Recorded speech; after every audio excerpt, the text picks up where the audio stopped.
got to shoot this bit, Margaret. You've got to shoot it. So welcome to the Whiteout podcast. This is our special episode this week, Rob, where I'm completely outside of my comfort zone. This special episode of the Whiteout podcast is all about the Alpine Skiing World Championships that took place in February in Courchevel and Meribel. Yeah, that's right, Dom. I mean, I just enjoy watching the ski racing. For me, it's something that I like doing through the winter. It's not, I wouldn't call myself the expert on the subject. I really enjoy it. And the world champs in Courchevel and Meribel, it was a great spectacle. The weather was fantastic. Snow conditions were good for ski racing, that's for sure. And it just brought me back to a couple of the athletes that competed in the world champs and won medals that we interviewed way back in the autumn. Henrik Kristoffersen and Ragnhild Mowinckel, both from Norway. So I thought they were great interviews, weren't they? Yeah, they were. They were really good. Still racing on YouTube. I was looking at the YouTube stats and still racing on YouTube. So obviously very popular. Yeah, great couple of interviews. All I know is my plumber wants to be on the GB race scheme. Oh yeah. The only thing is, one, he's not British, he's Polish. Two, he's almost 50. But on the plus side, this bloke can seriously ski. I was looking at some of his stats and I was looking at some of the photos of him in his full lycra. This guy really has got all the gear and he actually does seem to have some idea, which was quite surprising to me. But so maybe it's not completely out of the question. Oh, blimey, Dom. I mean, that is how to chuck a curveball at me. I mean, I never thought I wowould start a podcast talking a bit about, the most recent Alpine World Championships and then start talking about your plumber. But why not? I mean, if he sounds like a great character, and at 50 years old, go for it. I mean, it reminds me though of a story that I spotted last week about a 64-year-old Mexican prince who has just retired from world champion. He entered the world championships at 64 years old. It was his 20th world championship ski race. No way. He would never be able to enter a World Cup race because he wouldn't qualify. But with world champs, he enters as Mexico, right? So he's entitled to enter as a country. And there he was, Prince von Hohenlohe, I think his name is. Well, maybe if he's just retired, I'll get Mario to go and see if he can be the new racer for Mexico. Why not? Because at 50, that's young, isn't it? Compared to he's a spring chicken. He is. Go for it. Well, so first up, let's quickly have a catch up around some of the obvious wins and some of the bolt out the blues, Rob. Yeah, I mean, I think the event got off to a bit of a slow start. It often does. The Alpine combined event, which is a Super G race and a slalom on the same day. It's a bit of a non-starter in some ways, I think, but good warm up. Nice to see local skier Alexi Pinturel win the gold, because he struggled a bit this winter. And, he's just proving himself pretty much the best all-rounder out there. And then Italian Federica Brignoni won the gold in the women. So, it was good. And we saw Britain's Owen Winter in a respectable 17th place. Ed Gigonnet as well, 22nd, which is, if you look at it, it's technically the last place. But at least he actually competed in 2 runs and completed them, which is, it can't be said for all the skiers. And there's a bit of controversy around that in that competition. Some skiers basically doing just one run as a practice and then abandoning the second one. So I think the International Ski Federation probably have to look at that a little bit. But after that, we saw the Super G race and the first of Michaela Schifrin managing a silver medal in that, just behind Italy's Marta Bassino. So a good start. Yeah, not bad at all. And then you were telling me about the shock result in the men's Super G that with Canada's James Crawford winning. He's never won a World Cup event before, has he? So I love it when stuff like that happens and comes in and mixes stuff up a little bit. Yeah, that was really nice to see. And it just sort of keeps everything fresh, doesn't it, when something like that happens? I mean, the favourites, totally. Alexander Mowinckel from Norway, everyone that thought he was probably going to win, and Marco Odermatt of Switzerland possibly winning as well. They managed second and fourth place respectively, with Pinturo nabbing the silver. But yeah, to see James Crawford in there, pretty cool. It's amazing, isn't it? I love all that, and it does keep people's interest up, doesn't it? Another shock result in the women's downhill was Switzerland's Jasmine Fleury win gold. Again, never having won a downhill race in the World Cup before. I think she's had a second before and did win a Super G in 2017, but at 29 years of age, that must have felt amazing, mustn't it? Yeah, and I mean, she looked so happy, obviously, and it is great for the sport to see results like that as well. Then we had the team parallels, which is great fun to watch. I really enjoy watching that. It's a shame we didn't have a Great Britain team in there this year, but USA, they won the event. That was awesome to watch. They beat Norway in the final. Canada beat Austria to win the bronze, pushing Austria into fourth. I think they were very happy about that. I'm sure. Well, it's maybe worth mentioning at this point that Austria was on its way at that point to their worst result in a World Champs since 1987.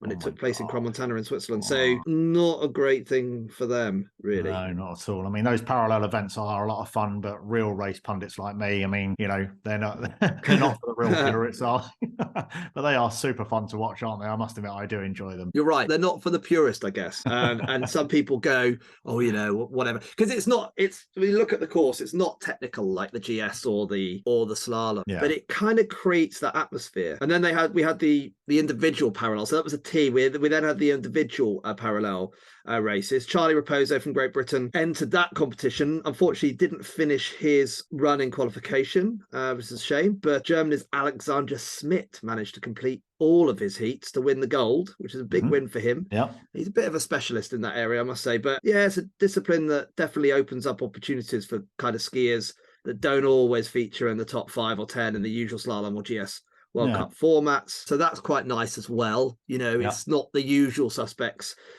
coming along and winning that. And Maria Therese Tveberg, or Tveberg, I think you should say.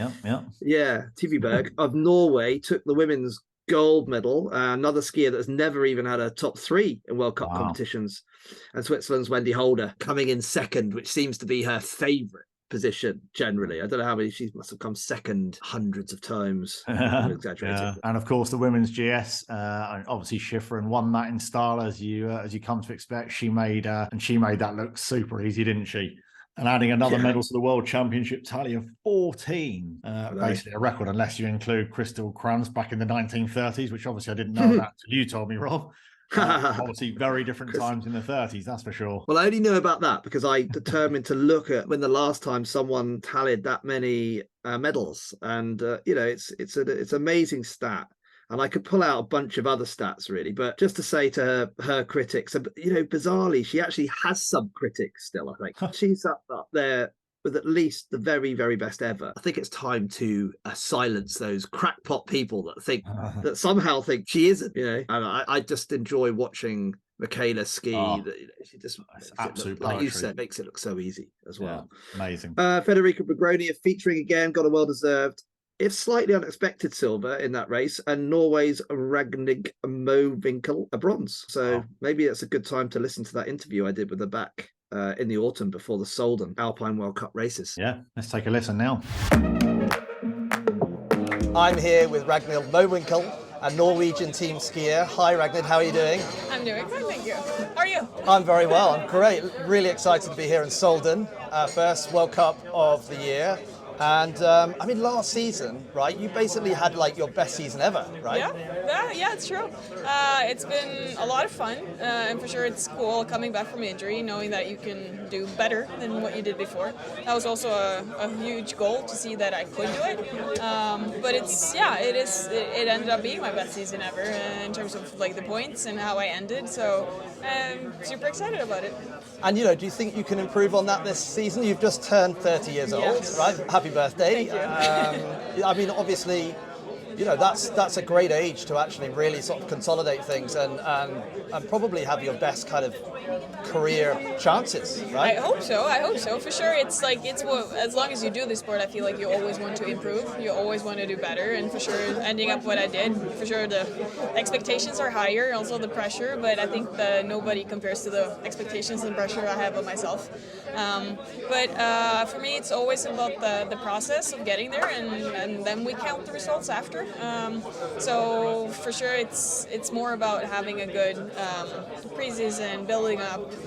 This season I focused a bit more on my fundament of skiing, using a bit longer time, kind of not peaking because you can't really peak in Alpine that way, but it's more like trying to make me a bit more sturdy when the season comes, and hopefully that also affects that I still have a good season towards the middle and the end of it also.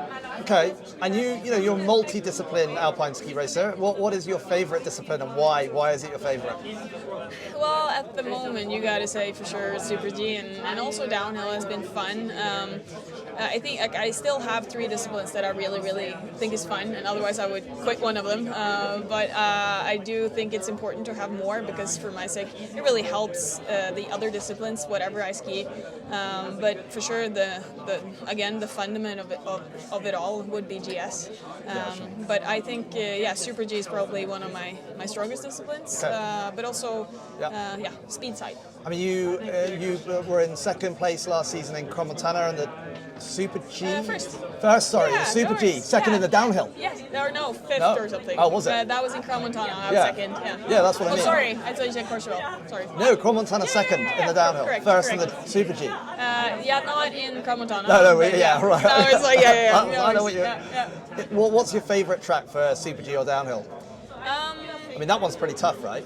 Yeah, but like for sure when you have success and that really helps how you look at things. But really, one of my favorite tracks is actually Cortina, and I've never really performed there. So it's more that I love the track, I love the scenery, I love. It's always been one of the races that I did started like with the earliest, so it's where I feel most comfortable also, and it's just a great track.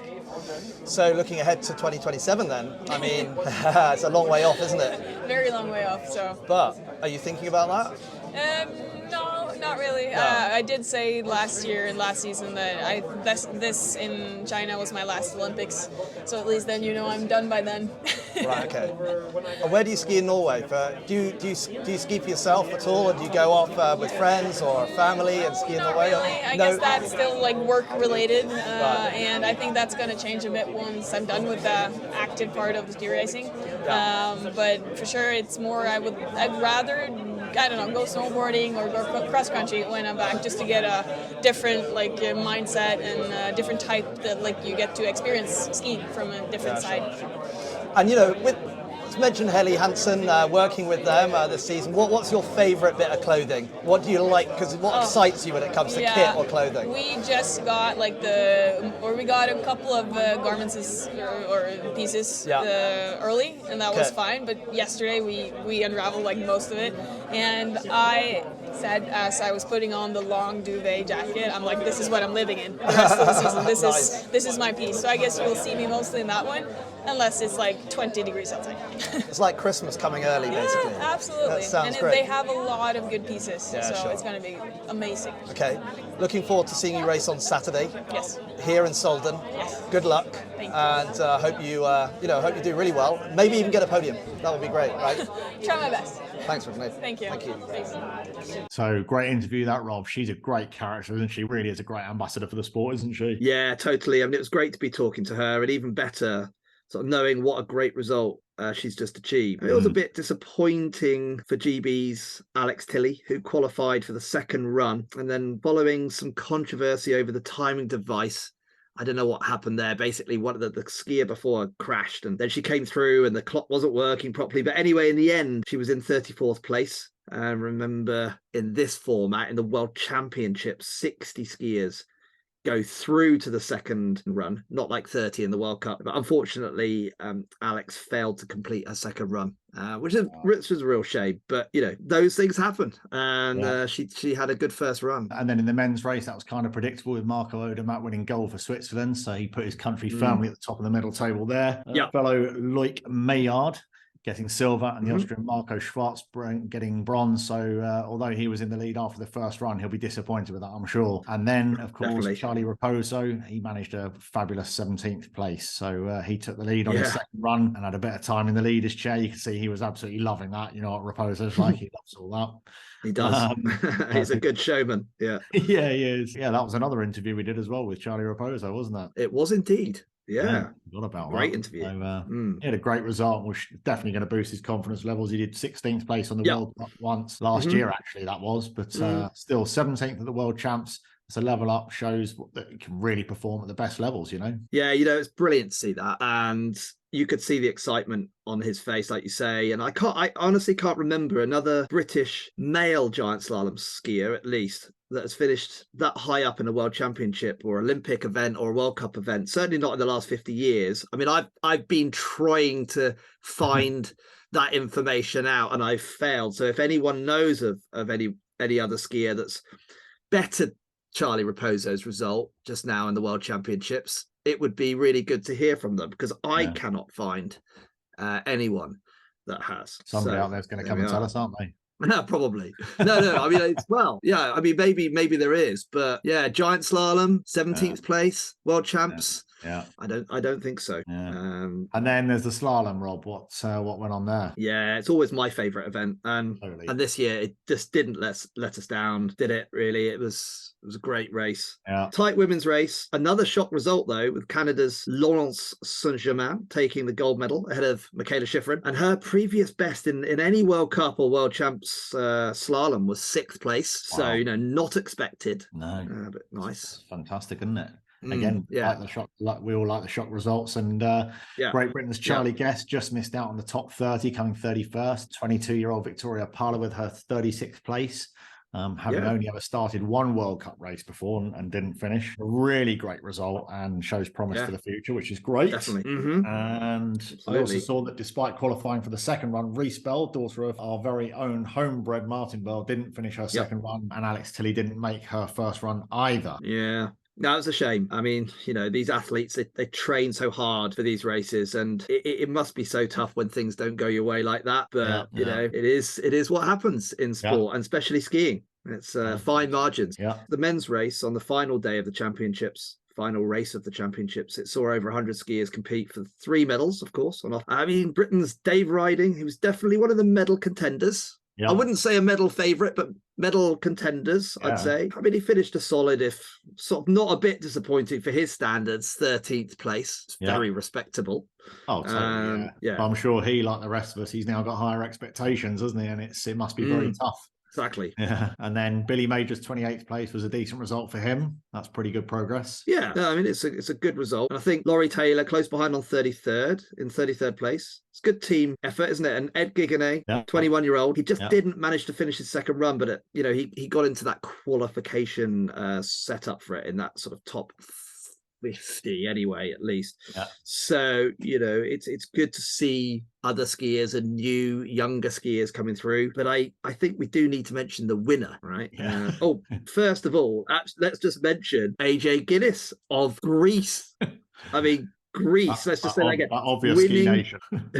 Winning the country's first ever alpine skiing medal, a silver medal. I mean, how incredible is that? Absolutely amazing. I love it. Born in Greece. He did grow up in America. Let's put that into context. Yeah. But, racing for Greece with whatever backing he has for that, to win a silver medal at the World Championships for any ski racer is a huge achievement. But for someone racing for Greece is obviously, it was great to see, and you could just see how happy he was as well. So, Alex Vinazza from Italy got the bronze, and he was super chuffed with that. And he's one of those skiers that he kind of does really well, or he crashes, and under the pressure pot of the World Championships in the position he was in, I think he'll take a lot from getting that bronze medal. Sounds a bit like my life, that, Rob. Was that win or crash? Yeah, I either win or I crash. Yeah. Yeah, I guess. I mean, as long as you win more than you crash, you're notching up the points. Exactly. Right? Yeah. So it's a fine strategy to have, I think, and I think it proves it in skiing. As long as you just win a bit more than you crash, you're doing okay. But after the first run, Norway's Henrik Kristoffersen, he had a bit of a shocker for his standards, lying in 16th place. And I think even the most experienced pundits wouldn't have predicted what happened next. You could never write him off for a medal, of course, even from back there. But to win it, his second run was absolutely epic. So well done, Henrik. And of course, we also caught up with him at the start of the season. So should we hear from him? He's got a bit of a reputation for being a tricky one, hasn't he? Did he play that out when you met up with him? No, to be honest, I found him to be a really, really nice guy when I interviewed him, and very, very enthusiastic about the interview and what he wanted to talk about. So great. I didn't see that side of him at all. I just saw a very, very positive person. So maybe it was my smile. Your positive vibe. Right, well, let's have a little listen to that interview now. I'm here in Solden with the legendary Henrik Kristoffersen. Hi, Henrik. How are you doing? Hello, I'm good, thank you. Yeah, good. Great to see you here. So, this winter, are you going to do one better than last winter in the overall standings? Do you think? That's hard to say. The plan has changed a lot with it being more speed races than what it's been previously. which I think is not anything I should comment very much on, but I still believe that the biggest difference between two of the disciplines is between slalom and giant slalom. Right. Super G and downhill is pretty equal, and Yeah. when they have a lot more, and I feel like it's easier to go from GS to Super G than from GS to slalom. Okay. Because there's a bigger difference. A technical difference. It's a bigger basically. technical difference. Sure. Okay. But I don't think about the overall now. The important thing is to think about ski good, ski fast, and then win as many races as possible, because that's what you get judged on in the end. It's how many World Cup races you won. And do you always stand there at the top thinking at the beginning of the race that you want to win every race? Because when I see you ski, you know, if you don't win, you don't look very happy about it. I've always said that if I do the two best runs of my life and I get fifth, that's okay. Okay. I've done the best. I've done what I can, and that's okay. But at the moment, the two best runs of my life, I'm not going to be fifth. That's for sure. So, of course, perfect doesn't exist. So you can always improve and always do better. And that's also maybe then sometimes when you don't do good, and it means so much to you, then you show a bit of emotions. And what is sports without emotions? And do you think, I mean, I think that's one of the reasons why a lot of people like watching you ski, because you do show your emotions and you don't hold back on that. But do you feel that that helps you, or does it not help you? I don't know if it helps me or not, but it's who I am. It's who I've always been, and skiing has been my entire life until this point. I haven't been good at a lot other things than skiing in my life. I haven't focused on a lot of other things than skiing in my life, except for my family. And yeah, when it means this much to you, then that's just who I am. And how are the new skis?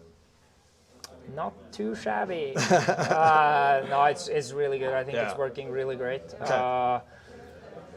The attention to detail, and first of all, Van der Red Bull is a racing company. Yes, they sell skis, but firstly, they're a racing company. Compared to a lot of other companies, which has to have a big amount of income, and that's the biggest focus, to earn money. Van der Red Bull, the biggest focus is to win races and to have the best equipment possible. And then that makes my job easier. Right. I probably won't answer this question, but you know, I'll see. I mean, you know, when you're skiing on the skis, do you compare them to anything else that you've skied on before? I mean, would you say that they are kind of similar to Atomic, maybe? I mean, or do they just totally feel different? I've never skied on that before, but yeah, right. They're just really good at the moment. Okay. That's for sure. So yeah. I think the equipment is working really great, and right.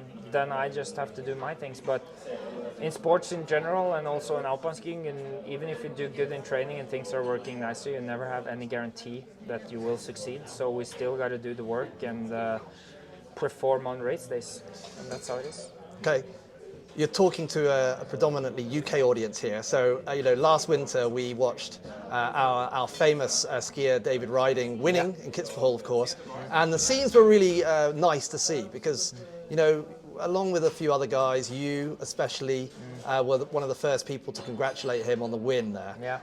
And that was great. I mean, how do you feel about, what does that make you feel when you see someone from a country like UK, we get told all the time that we can't ski, and yet someone wins a World Cup race? I think it's great for the sport. I think diversity in the people who are skiing is great, and when you have Dave there, who I've known for so many years, and I've skied so much with Dave and trained a lot with Dave, I think it was a great thing. If I didn't win, I think it was great that Dave won. Of course, I always want to win. But being on the podium together with Dave in his first win was a big deal for sure. Not, of course, for him the biggest deal, but it was also a big thing for me as well to be there on the podium with him because we spent a bit of time together on the slopes together. So and he's a great guy. So. That was really cool. I think it's the happiest I've seen you when you're not winning, Henrik. Yeah, probably. That's probably actually true. That's probably the happiest I've been when not winning myself. I did also come from 24th place or something to 3rd, so that was a big thing as well. Yeah, of course. But that's probably the happiest I've been for another athlete winning when it wasn't myself. That's 100%. Well, that's sure. nice to know. So, yeah. And looking ahead, Henrik, I mean, this season, fine. What about, are you looking ahead to the next Winter Olympics in Cortina, or do you just think that's not something that you feel at the moment? That's not something to focus on at the moment. And firstly, the World Cup in Alpine skiing is so big that we would survive even without any championships. We would survive without the Olympics, and that's in the end. Yes, I know a lot of countries, and probably England, UK, of course, who is not that famous for skiing. Yeah, it's important to us. Yeah, I guess that I totally understand that the Olympics are a big thing, and of course I have Olympic medals. I should have had more than I have, but I have only myself to blame. But don't be too hard on yourself, Henrik. Yeah, but still, I should have had at least one goal and a couple more medals. But that's how it is. We are humans. We all make mistakes, and I have only like I said, only myself to blame. But the important thing is to think about the next race, the next possibility to win a race. And I won everything except the Big Globe and Olympic gold. I've won World Cup races pretty much all over the world, and I won small globes, I won World Championships. The coolest thing is to win the race at the highest level. If that's the World Champs or a World Cup race, doesn't really matter that much. Maybe after your career when you sum up the medals or something. But at the moment, the coolest thing is to actually the feeling of winning a race at the highest level. That's the best thing. And for sure for Dave with winning in Kitzbühel, I wouldn't consider that any less than winning World Championship gold in Meribel. Yeah. Maybe bigger, to be honest. Because Kitzbühel with the venue, with only the name of Kitzbühel there, Austria, everything. And possibly the most difficult hill you can win a slalom on. That's a huge thing to do. And you spend a lot of time in Austria anyway. I live in Austria. Yeah, right. Yeah. And so where's your local hill? Where do you like to go skiing if you're not training? I mean, have you got a particular spot you go to? Not that you probably have a lot of time to ski for yourself. So I've skied a lot in... so basically when I ski in the winter, I train. If I don't train, I take a day off. If it comes a lot of powder and stuff, I take a day off instead because it's all about energy and trying to maximize the time you train. So you don't ski the powder, you just take a day off and rest? Maybe after the season is done, then I can do it, but during the season, no. But of course, around Salzburg, go a lot to Hinterreit, close to Marieholm, Saalfelden, and then Reiteralm is also pretty good. One more question, Henrik. What's your favourite bit of kit? You've just got all this Helly Hansen kit now, and it's a great partnership with Helly. What's your favourite bit of kit that you wear on the slope? So are you a kit person? Do you get into the whole kit side of things? Or is it on the clothes? Yeah. Or on everything else? Well, no, let's say on the clothes. Like the hardware, I'm sure you get into the skis, of course. I haven't gotten my clothes yet. I get them today. I get them now after this. It's going to be Christmas so then. It's going to be Christmas after this. I have way too much stuff here though, but... Okay, you can tell me later what your favourite item is then. When you win on Saturday, let me know. Probably the speed suit because that's what you race in. I don't know. Yeah, so, right. Okay. Yep. Perfect. Cheers, Henrik. Thanks very much. Thank you. Thanks. Yeah, totally, Rob. That's sounding great. I mean, he seems like a really good bloke. It was a good fun interview, and his manager is behind me, still doing the cut sign. When people do that with their hands, cut. Come on. And I was like, well, I looked at Henrik and he wasn't having any of that. He just wanted to keep on talking. Wow. So that was nice. Yeah, that was nice. I really rated that. Well, that was the end of the World Champs, that slalom race. But of course, in the end, Switzerland topped the medal table with Norway and the USA just behind them in second and third place. Very disappointing 8th place for Austria, though. Just one above Greece. So they will definitely be looking at that. And I know, the media, I think the media attention on the ski races has been huge in Austria. Yeah. But I think it's fair to say that if the table was organized slightly differently by the amount of medals, instead of they do it gold, silver, bronze. So if you've won more golds, you go up the table. But if you did it on the amount of medals in total, they would have actually been joint second with Switzerland. Wow. And Norway would have topped it. So when you look at it like that, the fine margins of not winning a race but coming second or third, actually Austria almost got more medals than anybody else. It puts a different perspective on it, doesn't it? But they won't see it that way. They didn't win races, and that's what they're there to do. Well, I've got to say, Rob, that whilst I might not be the keenest ski racing follower, you've got me pretty excited. So I hope we've excited some of our listeners as well. Well, I'm glad to hear that. Yeah, it's been a good winter so far, and we've still got a bit of racing left to go. This weekend, Crans-Montana Women's Downhill and Super G. Of course, towards the end of the season, we've got the World Cup finals in Andorra, right, this year. I hope I'm not making a mistake there. Pretty sure it's in Andorra in March. So that'll be exciting to watch as well. Very cool.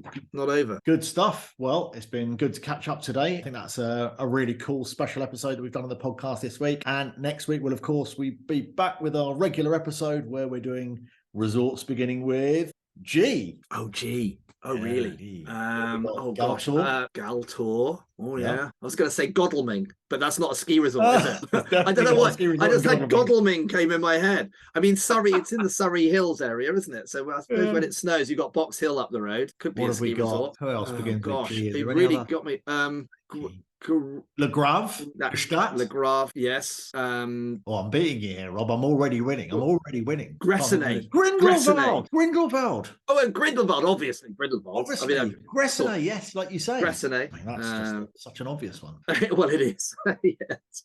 Can't think of any others, so we'll have to choose that before next time we meet. Gadauri in Georgia. Of course. Oh, God. Yeah. Gadauri. Good luck with that one, Top Trumps. It depends who you're taking on. If I was taking on Godalming, I reckon I'd do pretty well. I think now. Yeah, so I get Godalming and you get Gadauri. Yeah, sounds like let's do it. Fair trade. Cool. Well, very good to catch up this week, Rob. Speak again next week. Listeners, don't forget to check out the notes and check out all of our previous podcasts, and we'll have some great links there. And we're also featured on YouTube too. So don't forget to check us out on YouTube at In the Snow Magazine. Good to talk, Rob. Adios. Cheers, Dom. See you later. Bye. Easy. Bye-bye. Mais non, talkie-walkie. I'm pretty sure it's called a walkie-talkie.